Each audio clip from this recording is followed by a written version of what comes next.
Bonjour, c'est Lucas. Bonjour, c'est William. Bonjour, c'est Jacob. Bonjour, c'est Raphaël. Et dans cette vidéo, On va vous présenter Notre TPE sur les pollutions sonores.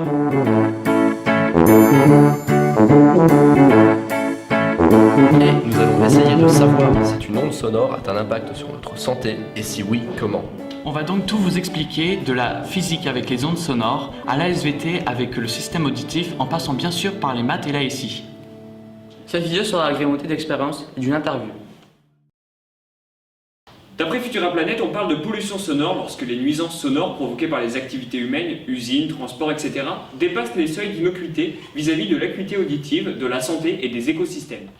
Le son est mesuré avec une unité de grandeur sans dimension appelée le décibel. Pour vous donner une idée, il existe une échelle de décibels où 30 décibels correspond à une conversation à voix basse, 80 décibels à une voiture, 125 décibels la sirène d'un camion de pompiers, 150 décibels un avion au décollage et 180 décibels le son le plus puissant au monde, le décollage de la fusée Ariane. Le son est une onde mécanique qui se déplace en présence de matière, par exemple l'air, l'eau, etc. Et ça, on va vous le prouver par une expérience qui consiste à vider l'air d'un milieu et voir ce qui se passe avec du son à l'intérieur. Pour cette expérience, nous avons besoin d'une pompe à vide avec sa cloche, d'un sonomètre et d'une enceinte. Lorsque nous plaçons le sonomètre dans la cloche à côté de l'enceinte, il affiche en moyenne 90 décibels. Et lorsqu'on allume la pompe, l'air se vide et petit à petit, on passe de 90 à environ 25 décibels.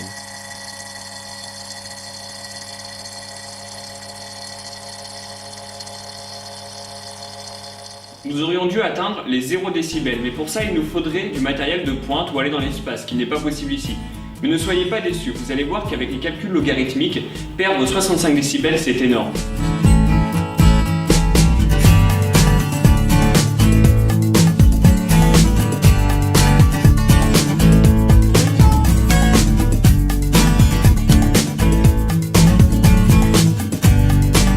En première, nous ne connaissons aucun calcul logarithmique. Mais nous avons trouvé cette formule avec un logarithme dans les livres de terminale. Donc nous avons cherché une solution pour trouver un moyen d'éviter ce calcul. Bon, parce qu'on ne pouvait pas le démontrer ni le trouver, alors c'est un peu compliqué. Avec de l'aide, on a trouvé qu'en utilisant la fonction inverse sur ce logarithme, on pouvait transformer ce logarithme en puissance de 10 de l'autre côté de l'égalité. Donc, on obtient L égale 10 puissance L. Ici, L représente la puissance du son en décibels que nous avons enregistré. I représente l'intensité et IO est une constante du son. Donc, on transforme justement ce logarithme en 10 puissance L. On continue notre égalité, donc on passe le 10 de l'autre côté et on obtient 10 fois 10 puissance fois 10 divisé par L. Et on continue et enfin on obtient I égale I0 fois 10 puissance 10 divisé par L. Bienvenue dans le service ORL. Merci.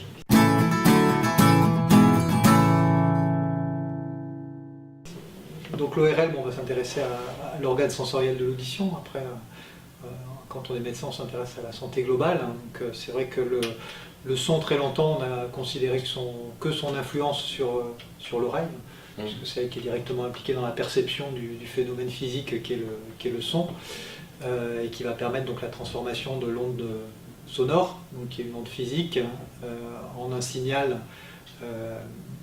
électrophysiologique qui lui va être utilisable par le système nerveux, et donc pouvoir déclencher un effet sur le système nerveux, être perçu, interprété dans des phénomènes plus complexes après.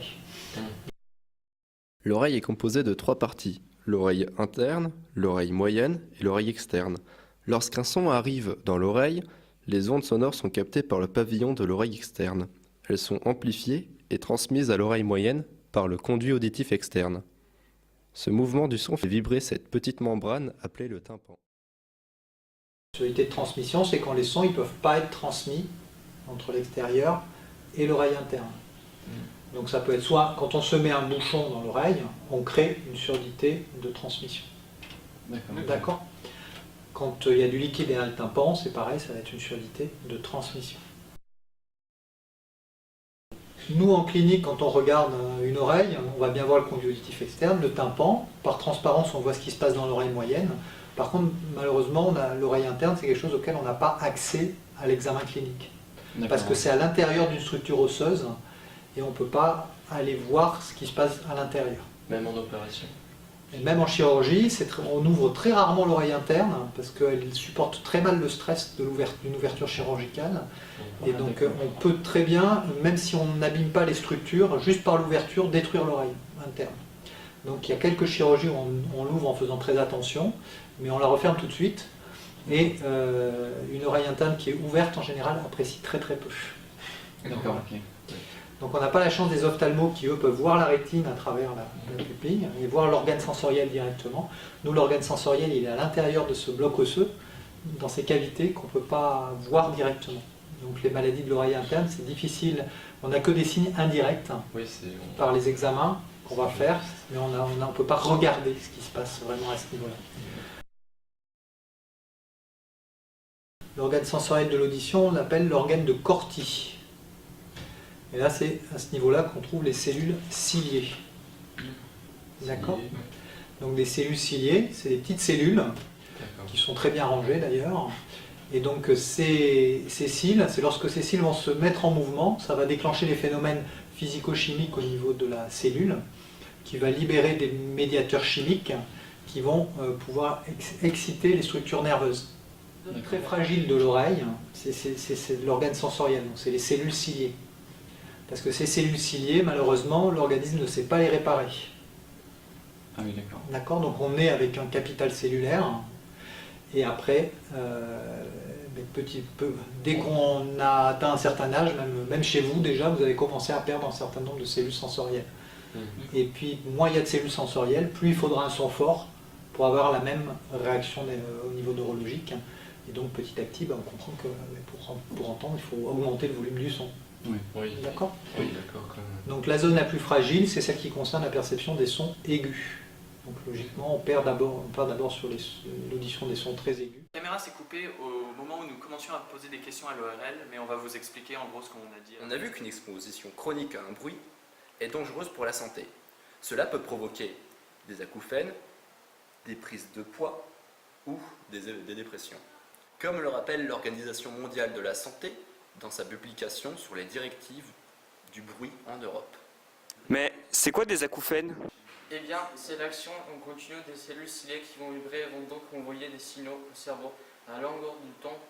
C'est pour ça que nous avons du mal à dormir, parce que notre cerveau ne peut pas complètement se reposer. Et comment un simple son peut-il entraîner une prise de poids ou amener à une dépression ? Comme on l'a dit précédemment, notre cerveau ne pourra jamais se reposer, il va être dans un état de fatigue constant qui va amener au stress. Et donc ce stress, lui, va amener à une possible dépression ou à une grosse prise de poids. Et nous avons enfin appris que l'un des sons les plus dangereux pour le tympan est un son puissant, fort et brutal, comme le montre cette expérience.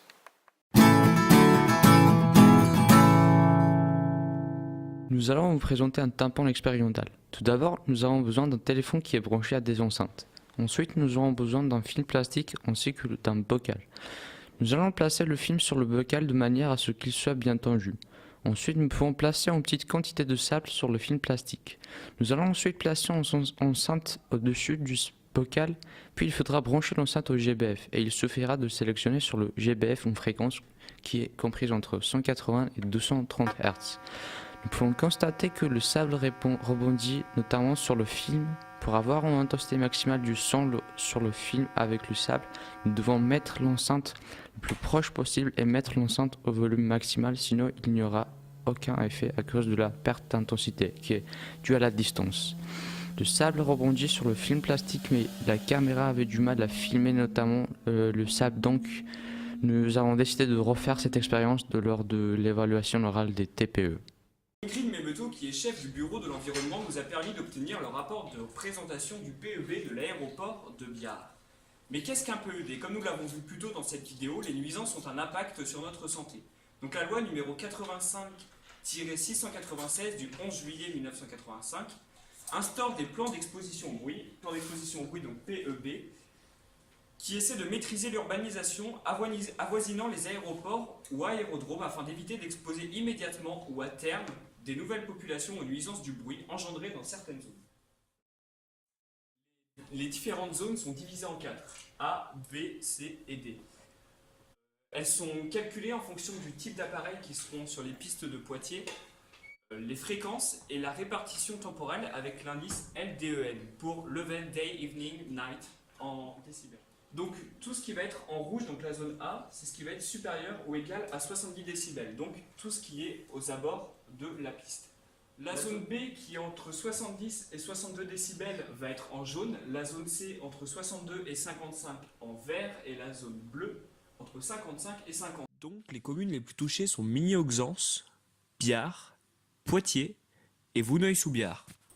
Dans ce tableau, on peut voir que les bâtiments ayant rapport avec l'aéronautique sont autorisés dans toutes les zones, que dans les zones A et B, les habitations sont non autorisées, elles sont interdites, que dans la zone C, elles sont autorisées sous certaines conditions. Dans la zone A et B, il est possible d'avoir des zones industrielles, des zones commerciales ou des bâtiments ayant rapport avec le soin comme les hôpitaux ou d'éducation si vraiment il n'y a pas d'autre place ailleurs et que c'est déjà urbanisé.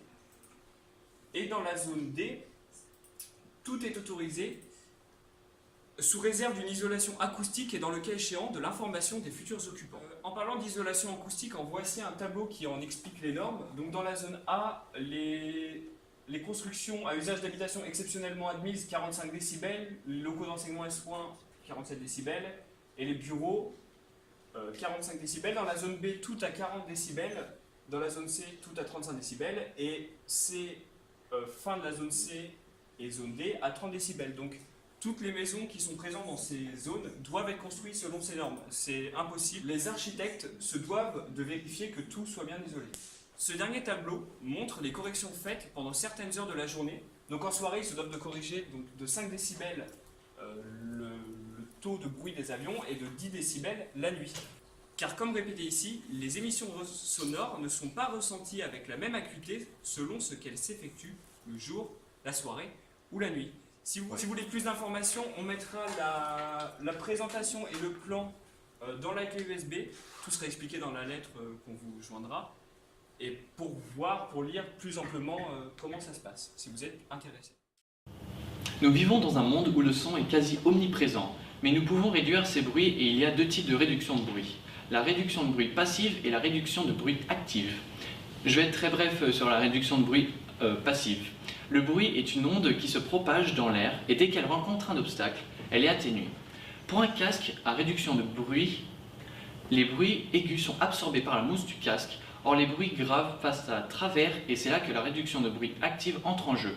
Le casque est équipé de micros qui sont à l'extérieur du casque. Ils amplifient ce son dans le casque, mais nous n'entendons rien. C'est parce que le son est ce que l'on appelle déphasé. Quand le casque détecte une surpression, le casque émet une dépression. Et quand il y a une dépression, le casque émet une surpression. C'est l'inverse de son origine. Pour vous montrer concrètement les performances de ce type de casque, nous avons utilisé la tête binaurale appelée Bob.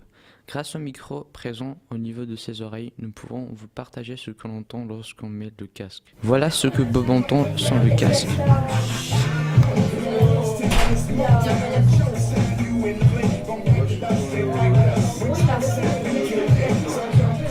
Et voilà avec le casque.